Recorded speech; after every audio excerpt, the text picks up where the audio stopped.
Når du bestiller en cykel hos Rex Cykle, så sørger vi altid for, at en professionel mekaniker tjekker den igennem. Når din cykel så er blevet tjekket igennem af vores mekanikere, så tager de oftest pedalerne af og drejer styret. Og det gør de, for at der er plads i den papkasse, som cyklen skal sendes i. Er det nødvendigt at pakke din cykel ind, så bliver den selvfølgelig pakket ind, inden den bliver sendt afsted.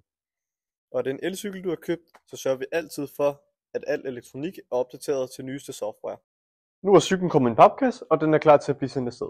Når den bliver hentet, så kan du spore den, og du vil blive kontaktet inden leveringen.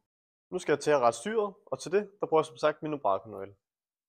Først og fremmest, så skal vi lige løsne styret, så vi kan få lov til at justere det. Nu, der kan jeg stille og roligt justere på styret, og jeg sørger for, at det står lige i forhold til hjulet, og jeg sommer efter. Nu er vi snart ved at være der. Vi mangler kun pedalerne, og til det, der prøver jeg min pedalnøgle.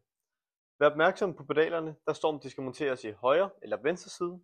Den jeg står med her, skal monteres i højre side. Så jeg sætter den på, og begynder at spænde efter. Her er det selvfølgelig igen vigtigt at være sikker på, at man spænder fast, så pedalen ikke ryger af. Sådan der. Nu er vi sådan set færdige. Styret er blevet rettet, og der er kommet pedaler på.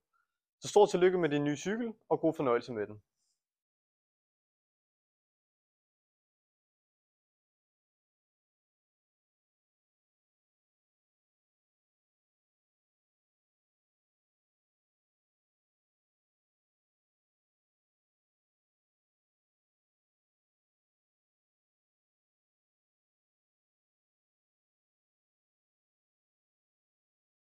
Har du nogle spørgsmål til din cykel, så kan du langt hen ad vejen finde svar i vores cykelhåndbog som medfølger, og ellers er du velkommen til at kontakte os på vores chat, mail eller telefon.